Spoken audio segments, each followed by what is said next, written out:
Don't eat until the doctor comes. Maya Carter's whisper was so quiet that it should have disappeared beneath the soft clink of silverware, but Ethan Caldwell heard every word. The billionaire's fork stopped halfway to his plate. For one strange second, the entire dining room seemed to hold its breath.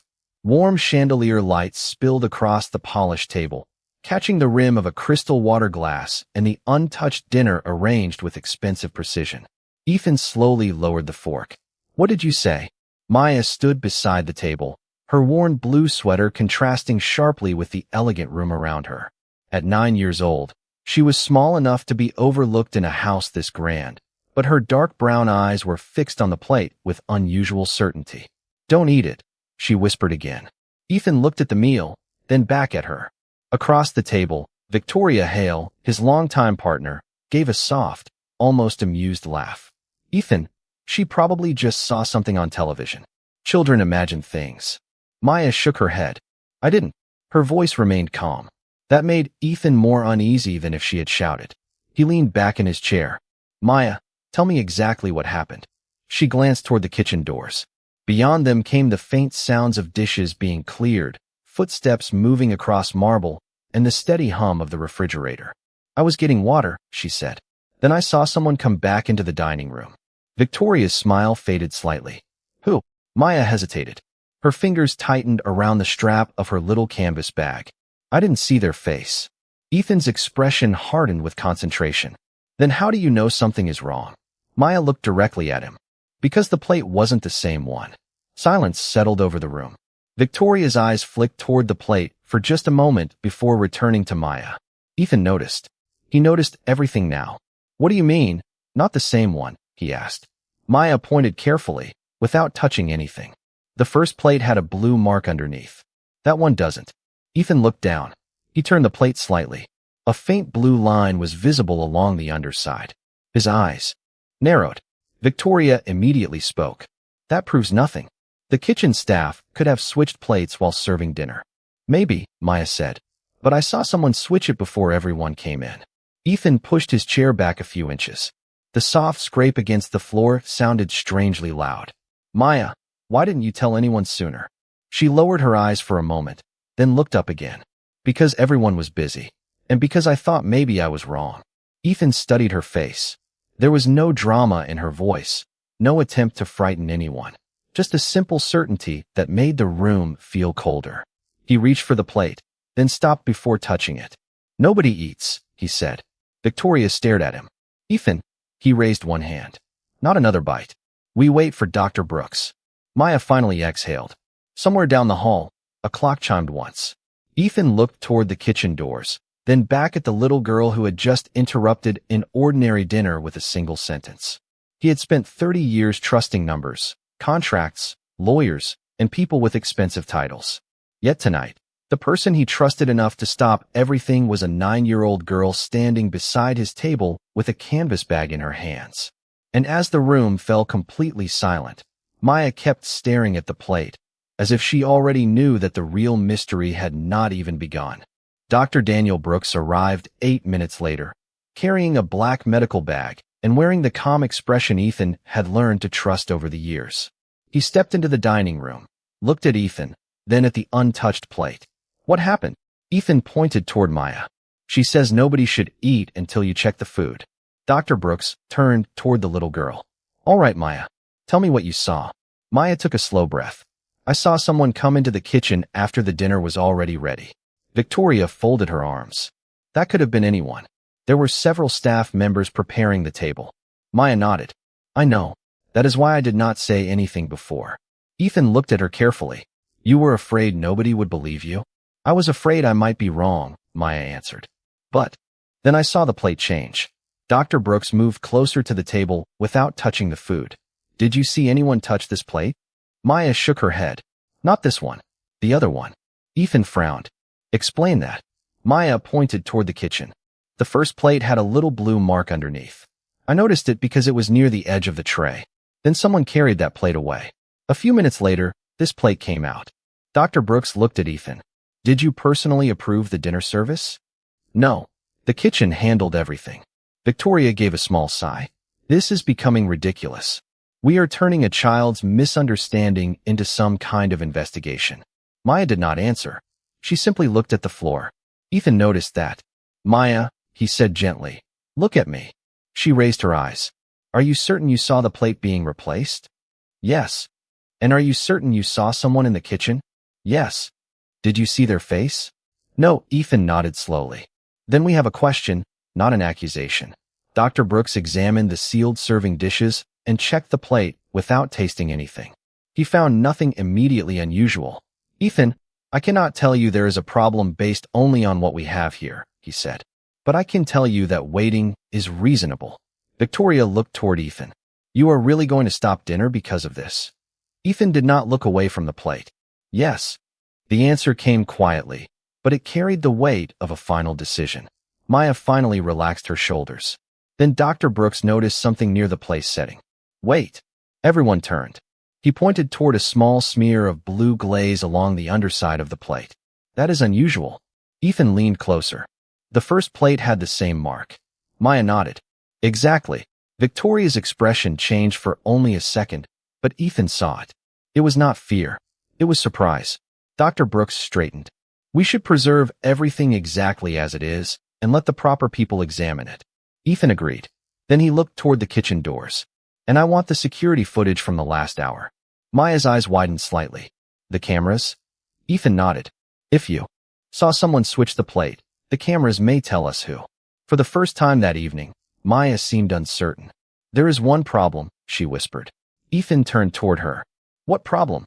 Maya looked at the dark hallway leading toward the kitchen. The camera was not working when I saw it happen. The security footage was supposed to answer one simple question, but when Ethan Caldwell looked at the monitor, he realized it might create several more. At 8:17 in the evening, the kitchen was busy. Staff moved between the counters, servers prepared the dining room, and the first plate appeared on the service tray. Maya stood near the hallway entrance, watching the screen with complete concentration. That is it, she said. Ethan leaned forward. What?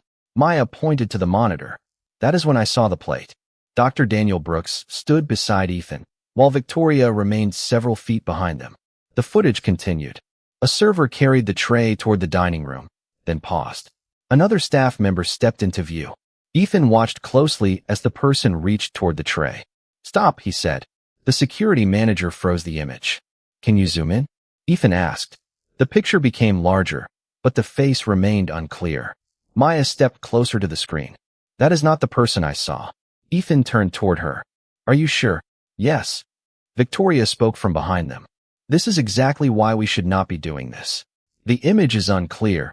The girl cannot identify anyone, and there is no proof that anything happened. Ethan did not answer. He kept watching. The security manager moved the footage forward. 7 minutes later, the screen flickered. The image disappeared. Then the recording resumed. Ethan stared at the timestamp. What happened there? The security manager frowned. The system lost the feed. For how long?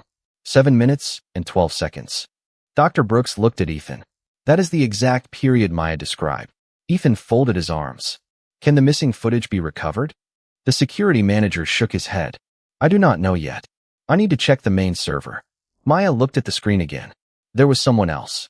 Ethan turned toward her. Someone else. She nodded.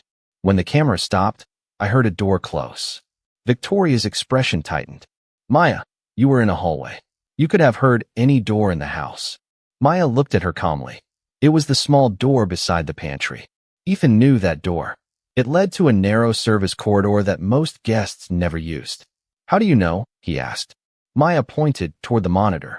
Because I saw the reflection. Everyone went silent. Ethan looked back at the frozen image. On the polished glass of a cabinet, there was a faint reflection near the edge of the frame. Someone was standing outside the camera's main view. The figure was too distant to identify, but the reflection was unmistakable. Can you enhance that? Ethan asked. The security manager adjusted the image. The figure became clearer, but not enough to reveal a face. Then something else appeared. A small silver key card was visible in the person's hand. Ethan's expression changed. That is not a kitchen key. The security manager looked at him. What is it? Ethan's voice became quieter. It is a private access card. Victoria stared at the screen. Who has one of those? Ethan did not answer immediately. He looked at Maya, then at the frozen image. Finally, he said, very few people. Maya swallowed. Is that bad? Ethan shook his head gently. I do not know yet. Then the security manager spoke. Mr. Caldwell, there is something you should see. He opened the access log. The card had been used at 8:19 in the evening, during the exact 7-minute gap in the camera recording. Ethan stared at the name attached to the card. His face went completely still. It belonged to someone he had trusted for more than 20 years. The name on the access log made Ethan Caldwell go silent. For more than 20 years, that name had appeared on family documents, trusted schedules, private invitations, and important decisions. It belonged to Marcus Reed, Ethan's longtime chief of household security. Marcus was not just an employee. He was one of the few people Ethan had trusted with access to nearly every part of the estate. Ethan stared at the screen. That cannot be right. The security manager checked the record again. The access card was registered to Marcus Reed. Victoria stepped closer. Maybe he used it earlier and forgot to sign out. Ethan shook his head. That card does not work that way. Every use is recorded. Dr. Daniel Brooks looked toward Maya. Did you recognize Marcus? Maya shook her head. No. I only saw a dark jacket. Ethan turned to the security manager. Where is Marcus now? I believe he is in the study. Ethan looked toward the hallway, but before he could move, Maya spoke. Do not ask him yet. Ethan paused. Why? Maya looked at the security screen. Because if he knows you are checking, he might know what we saw. The room became quiet again. Ethan studied the little girl. How did you think of that? Maya shrugged. If someone hides something, they do not want people looking for it. Dr. Brooks gave Ethan a thoughtful glance. She has a point. Ethan nodded slowly. He picked up his phone, but did not call Marcus. Instead, he called the head of his private security team. I want the access records from the last 24 hours, he said. Do not contact Marcus. Do not tell anyone what we are investigating. He ended the call and looked at the security monitor again. The missing 7 minutes suddenly seemed much more important. Then Victoria spoke softly. Ethan, you cannot seriously suspect everyone who works for you because a child noticed a plate. Ethan turned toward her. I am not accusing anyone, but you are acting like someone betrayed you. Ethan held her gaze. I am trying to understand what happened. Victoria looked away. Maya remained beside the table, silent. Then the security manager opened another screen. Mr. Caldwell, there is something else. Ethan stepped closer. The system showed a second access record from the same evening. The same private card had been used at 8:18 in the evening, 1 minute before the camera went offline. But the location was not the kitchen. It was the private office upstairs. Ethan frowned. Why would Marcus use his card there? The security manager hesitated. There is more. He opened the office access history. The card had been used 3 times that week. Ethan stared at the dates. Each use had occurred shortly before a major company decision. That makes no sense, he said. Victoria moved closer to the screen. Maybe Marcus was doing his job. Ethan nodded, but his eyes remained fixed on the records. Then Maya quietly pointed toward another line. What is that? The security manager enlarged it. A second name appeared beneath Marcus Reed's access record. Ethan recognized it immediately. It was Victoria Hale. The room seemed to change temperature. Victoria stared at the screen. I have access to the office. You gave it to me. Ethan nodded. Yes. Maya looked between them. She did not accuse anyone. She simply asked one question. Then why did both of them use the office before the cameras stopped? Ethan had no answer. And for the first time that evening, the mystery was no longer about one plate. It was about who had been moving pieces around his life while he was not looking. Before you accuse anyone, check the office. Maya's quiet voice stopped Ethan Caldwell before he could leave the dining room. Ethan turned toward her. Why the office? Maya looked at the access records still glowing on the security monitor. Because that is where the other person went. Ethan studied her carefully. You saw someone go upstairs? Maya nodded. Not clearly. I saw the reflection again. Dr. Daniel Brooks folded his arms. What did the person do? They went toward the private office. Ethan looked at the access log. The same private card had been used there 3 times that week, including once at 8:18 that evening. Victoria stood near the doorway, her expression controlled but noticeably tense. This is becoming absurd, she said. You have a child making guesses, a security system with missing footage, and an access card that several people can use. None of that proves anything. Ethan looked at her. You are right. It does not prove anything. He turned to the security manager. But it gives us somewhere to look. The group moved toward the upstairs office. Maya stayed beside Ethan as they walked through the quiet hallway. The house, which had seemed warm and elegant earlier, now felt strangely unfamiliar. Ethan unlocked the office door and switched on the lights. His desk stood exactly as he had left it that afternoon. A laptop rested beside a stack of financial reports. Several framed photographs lined the shelves. Nothing appeared out of place. Search the access system first, Ethan said. The security manager checked the records. Marcus Reed entered at 8:18. But there is another entry at 8:21. Ethan frowned. Whose card?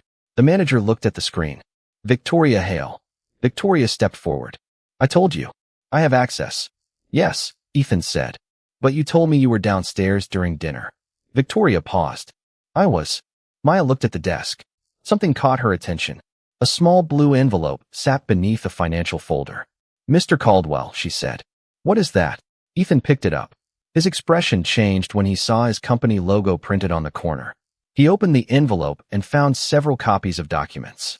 They were not ordinary business papers. They contained summaries of upcoming board decisions, projected stock movements, and private information that had not yet been released. Ethan stared at the pages. Where did these come from? Dr. Brooks asked. Ethan shook his head. I do not know. The security manager checked the office computer. There is a recent file transfer. Ethan looked at the screen. The transfer had occurred at 8:19 in the evening, during the same 7-minute period when the kitchen camera stopped working. Ethan's face tightened with concern. Can you identify the destination? The security manager entered a command and waited. It was sent to an external account. Victoria stepped closer. Could someone have hacked the system? Possibly, the security manager answered. Maya looked at the blue envelope again. But someone was here. Ethan glanced down at her. Why do you say that? She pointed to the desk. Because the envelope was open. Ethan looked carefully. The flap was still bent backward. Then he noticed something else. A faint smudge of blue ink marked the edge of the paper. Maya pointed toward it. That is the same color as the mark on the plate. Ethan looked from the document to the plate in his memory. His mind connected too. Details that had seemed unrelated. Blue glaze. Blue ink. A missing 7 minutes. A private access card. An unexplained file transfer. Then the office door opened. Marcus Reed stood outside. He looked at Ethan, then at the documents on the desk. Mr. Caldwell, he said calmly, I think we need to talk. Marcus Reed remained in the doorway, his expression calm, but his eyes immediately moving toward the documents on Ethan's desk. Mr. Caldwell, I think there has been a misunderstanding. Ethan did not move. Then explain why your access card was used at 8:18 this evening. Marcus looked at the security manager. I was checking the office. Ethan's voice stayed controlled. Why? Marcus hesitated. I received a message that something needed your attention. From whom? Marcus glanced toward Victoria. It lasted less than a second, but Maya noticed it. Ethan noticed it too. From whom, Marcus? He asked again. Marcus looked back at him. I cannot remember the exact name. Maya quietly stepped closer to Ethan. You looked at her. Marcus turned toward Maya. What did you say? Maya pointed toward Victoria. You looked at her before you answered. Victoria immediately shook her head. That means nothing. Ethan raised his hand. Nobody needs to argue. He looked at Marcus. Show me the message. Marcus reached for his phone, but then stopped. It was deleted. Ethan stared at him. Deleted? Yes. Convenient. Marcus took a slow breath. I understand how it looks. Ethan looked at the documents on his desk. It looks like someone used your access card, entered my office, transferred private company information, and then disappeared during the exact 7 minutes when the kitchen camera stopped recording. Marcus remained silent. Dr. Daniel Brooks spoke gently. Is there anything else you think Mr. Caldwell should know? Marcus looked down. Yes. Ethan waited. I did not send the company files anywhere. Ethan's eyes narrowed. Then who did? Marcus shook his head. I do not know. Victoria stepped forward. Ethan, this is enough. Marcus has worked for you for 20 years. Ethan looked at her. That is why I am asking questions instead of making accusations. Maya glanced toward the blue envelope. What about that? Marcus looked at it and became visibly surprised. I have never seen that envelope. Ethan picked it up. It was in my office. Marcus studied the company logo. That logo was updated 6 months ago. Ethan frowned. What do you mean? The old logo had a different shade of blue. Maya looked at Ethan. So someone printed it recently? Marcus nodded. Probably. Ethan looked at the blue ink on the documents. Suddenly, the clues began to point in a different direction.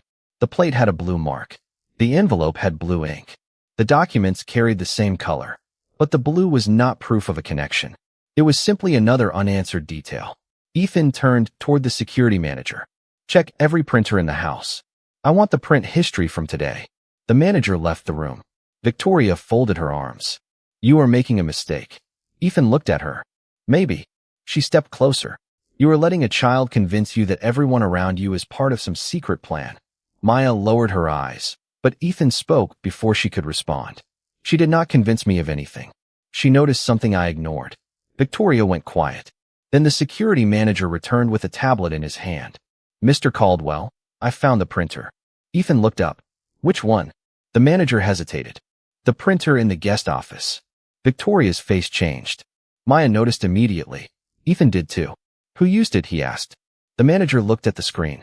The print job was created under Victoria Hale's account. Silence filled the room. Victoria stared at the tablet. That is impossible. Ethan did not respond. He simply looked at the little girl beside him. Maya was staring at the blue envelope. Then she whispered, that is not the whole story. The room seemed to hold its breath after the security manager revealed that the printer in the guest office had been used under Victoria Hale's account. Ethan Caldwell looked at her, but he did not accuse her. Show me the complete print record, he said. The security manager opened the report and placed the tablet on the desk. The document had been printed at 8:16 in the evening, just 1 minute before the private access card was used upstairs. Victoria stared at the screen. Someone used my account. Ethan nodded. That is possible. Then you cannot assume I printed those documents. I am not assuming anything. His calm answer seemed to unsettle her more than anger would have. Maya stood quietly beside him, watching the screen. Dr. Daniel Brooks noticed her expression. What do you see? Maya pointed toward the report. The time. Ethan looked at her. What about it? The printer was used before the card went into the office. Ethan nodded. That means whoever printed the documents was already in the house. Maya shook her head. No, it means they knew where the printer was. Ethan paused. The distinction mattered. He looked at the security manager. Who has access to the guest office? The manager checked the list. Staff, family members, and approved visitors. Ethan looked toward Victoria. Who visited today? She answered immediately. No one. Marcus Reed remained near the door. There was one visitor. Ethan turned. Who? Marcus checked his phone. A consultant from Caldwell Industries. He arrived around 4 o'clock in the afternoon. Name? Gregory Mason. Ethan recognized it. Gregory had worked with the company for nearly a decade and had attended several private meetings. Why was he here? Marcus hesitated. He said he needed to deliver documents. Ethan looked at the blue envelope. Did he enter the guest office? Marcus nodded. Yes. Victoria looked relieved for the first time. Then there is your answer. Ethan did not respond. Instead, he looked at Maya. She was studying the envelope again. Maya, she pointed to the corner. There is a fold. Ethan examined it. The blue envelope had a small crease near the bottom. So, he asked. The envelope was carried in a pocket, Maya said. How do you know? Because the paper is bent in the same place on both sides. Dr. Brooks smiled slightly. That is a careful observation. Ethan looked at the envelope. Who carried it? Maya shook her head. I do not know. Then Marcus spoke. Gregory Mason carried a folder when he arrived. Ethan turned toward him. What kind of folder? Blue. Ethan's eyes narrowed. The same color again. But this time, the pattern could not be ignored. Find Gregory, Ethan said. Marcus checked his phone. He left the property about an hour ago. Ethan looked at the clock. It was now almost 9:30 in the evening. Where did he go? He did not say. Victoria stepped toward Ethan. That explains everything. Gregory could have used my account. Ethan looked at her. Could have. She frowned. You still do not believe me. Ethan shook his head. I believe that we do not know enough yet. Maya suddenly looked toward the hallway. Mr. Caldwell. Ethan followed her gaze. What is it? I remember something else. Everyone waited.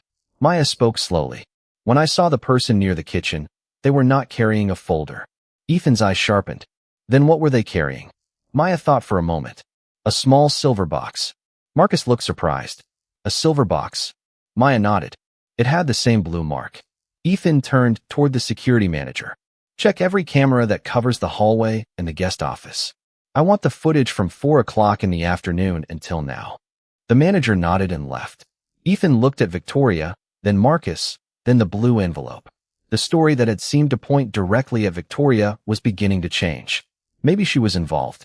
Maybe someone had used her account. Or maybe someone wanted Ethan to believe she was involved. Maya looked at him and quietly said, "Someone wants you to look at the wrong person." Ethan felt the meaning of those words settle over the room. For the first time, he understood that the missing 7 minutes might not have been created to hide a secret. They might have been created to make him believe a false one. The security manager returned with a second tablet, and Ethan Caldwell immediately noticed the change in his expression. "I found the hallway footage," he said. "There is something you need to see." Ethan moved closer. Maya stood beside him, while Dr. Daniel Brooks remained near the desk, and Marcus Reed watched silently from the doorway. The first recording showed Gregory Mason arriving at 4:03 in the afternoon. He carried a blue folder and entered the guest office for less than 10 minutes. Nothing seemed unusual. Then the footage moved forward. At 6:42, Victoria entered the same office. She stayed for 4 minutes and left carrying nothing. Ethan looked at her. "Why were you there?" Victoria answered immediately. "I told you. I needed to review some documents." "Which documents?" "Company documents." Ethan nodded, but his eyes returned to the screen. At 8:15, another figure appeared in the hallway. The person carried a small silver box. Maya leaned toward the screen. "That is the box." The security manager paused the recording. "The face is hidden by the camera angle." Ethan looked at the timestamp. "Where does the person go?" The footage continued. The figure entered the kitchen corridor. 30 seconds later, the camera lost its signal. Ethan looked at Maya. "You were right." Maya did not smile. She kept watching. "Wait."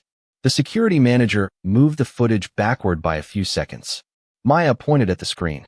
There, a reflection appeared in the glass of a framed photograph. It showed part of the person's sleeve and hand. The silver box was clearly visible, but something else caught Maya's attention. "That is not a stranger."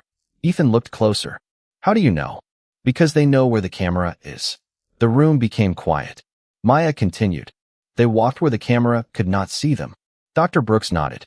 "That suggests familiarity with the property." Ethan turned toward Marcus. "Who knows the camera locations?"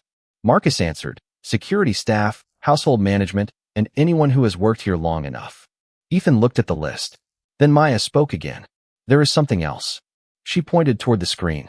"Look at the sleeve." Ethan zoomed in. A small silver thread was stitched near the cuff.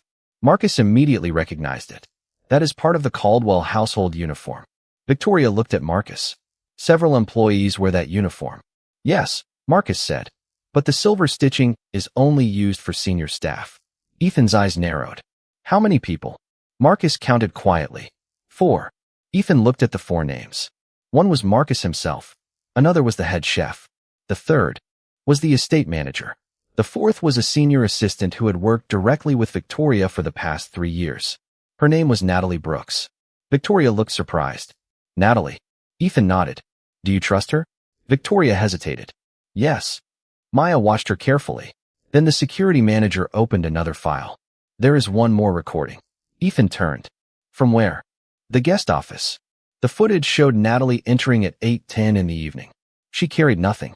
At 8:14, she left carrying a small silver box. Ethan looked at Victoria. "Did she have permission to enter?" Victoria shook her head. "Not from me." The security manager continued. At 8:16, the printer under Victoria's account became active. At 8:18, Marcus's access card opened the private office. At 8:19, the company files were transferred.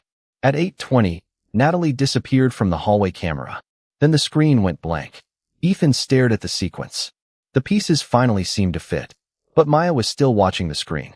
"Mr. Caldwell," she whispered, "there is one thing that does not fit." Ethan looked at her. "What?" Maya pointed to Natalie's hand. She was not carrying the envelope. Ethan looked closer. The silver box was in one hand. The other hand was empty. Maya shook her head. So she did not put the documents there. Ethan's expression changed. Someone else had taken the envelope. Someone else had used Victoria's account. and someone else had made sure Marcus's access card appeared in the record. The mystery had just become larger than any one person. You wanted me to trust you, but you forgot one thing, Ethan Caldwell said quietly. I was never supposed to see this. Marcus Reed stood beside the office door, holding his phone with both hands. The room had become still again, but this time the silence felt different. Maya Carter remained beside Ethan, her eyes moving from Marcus to the blue envelope on the desk. Victoria Hale stood near the window, watching everyone carefully. What did you mean when you said there was a misunderstanding? Ethan asked Marcus. Marcus looked at the documents. I was told that someone was preparing information for a board meeting. I thought. The documents in this office were part of that preparation. Ethan frowned. Who told you? Marcus hesitated. A message came through the security system. From whom? I do not know. Ethan looked toward the security manager. Can messages be sent through that system?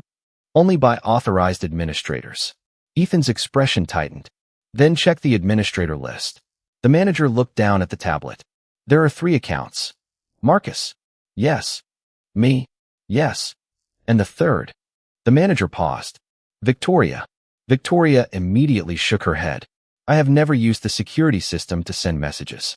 Maya quietly asked, can someone use another person's account? The security manager nodded. If they have the password. Ethan looked at Victoria. Did you share your password with anyone? No, Marcus. No. The security manager continued searching. Then he looked up. There is an unusual login. Ethan stepped closer. When, 2 days ago, the account was accessed from the guest office. Victoria's face became serious. That office is rarely used. Maya looked at the blue envelope again. Who works there? Ethan answered. Usually visiting consultants. Maya thought for a moment. Like Gregory Mason. Ethan turned toward her. Yes. The security manager checked the access history. Gregory was in that office yesterday as well. Ethan looked at Marcus. Did anyone check what he was doing? Marcus shook his head. He said he was preparing materials for the board. Ethan looked at the documents on his desk. And those materials included private company information. Marcus nodded. Apparently. Victoria stepped forward. Then Gregory is the person we should be looking at. Maya shook her head. Maybe. Victoria looked at her. What do you mean, maybe? Maya pointed toward the printer report. If Gregory printed the documents, why did he use your account? Victoria stared at her. Ethan looked at the report again. That question had no easy answer. Then Maya added, and why did someone use Marcus's card? Marcus looked toward Ethan. She is right. Ethan nodded slowly. Someone wanted the records to point toward both of you. Victoria's expression changed. So someone wanted us to look guilty. Exactly, Ethan said. The security manager suddenly spoke. Mr. Caldwell, I found the original file. Everyone turned toward him. The company document was created at 7:54 in the evening. Ethan frowned. Before anyone entered the office. Yes. Where was it created? The manager checked the record. On your private laptop. Ethan stared at the screen. That laptop never left my office. Maya stepped closer. Then someone was already inside before the dinner. Ethan looked around the room. The answer was becoming more unsettling, but Maya remained calm. She pointed toward the silver box shown on the hallway footage. What is inside that box? Marcus answered. I do not know. Ethan looked at him. Find it. Marcus nodded and left the room. Victoria watched him go. Then Maya turned toward Ethan. There is still one person we have not asked about. Ethan looked at her. Who? Maya's eyes moved toward Victoria. You. Victoria stared at the little girl. Ethan remained silent. Maya continued softly. You were in the guest office before dinner. You knew the cameras. You knew the printer. And you knew which documents Ethan would care about. Victoria opened her mouth, but no words came. Ethan looked at her, waiting. Then the security manager's tablet chimed. He looked down, and his expression changed. Mr. Caldwell, we found the source of the file transfer. Ethan stepped closer. Who was it? The manager looked at him. It came from a device registered to someone inside this house.